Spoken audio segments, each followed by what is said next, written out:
Capsicum, టమాటాలు, ఉల్లిపాయలు, మునక్కాయ ఈ మూడు కలిపేసి ఇప్పుడు కూర వండుతున్నాను.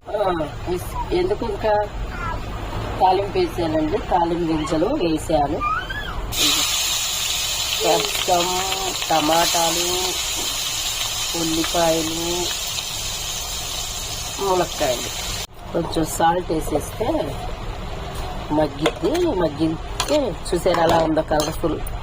క్యాప్సికమ్, టమాటా, మునక్కాయ మీరు ఇలా ట్రై చేస్తారా? నేనైతే వేస్తానండి అన్ని మగ్గిద్దాం కొంచెం. క్యాప్సికమ్ అండి రెడీ అయిపోయింది. కూర అయితే ఇదిగో నిన్న క్యాబేజీలు వేసా కదా, అల్లం, చిల్లిపాయ, కొబ్బరి, అది ఇప్పుడు కూరలు వేసుకో కొంచెం ఉంచాను, వేస్తే బాగుంటుంది టేస్ట్. క్యాప్సికమ్ ఎలా అయినా వండొచ్చండి, నేనైతే చాలా రకాలుగా వండుతా. కారం వేసేస్తే అయిపోయింది, మసాలా వేసే కారం వేసే అయిపోయింది, కూర రెడీ అయిపోయిందండి. క్యాప్సికమ్ టమాటా రెడీ అయింది ఫ్రెండ్స్. ఇంకా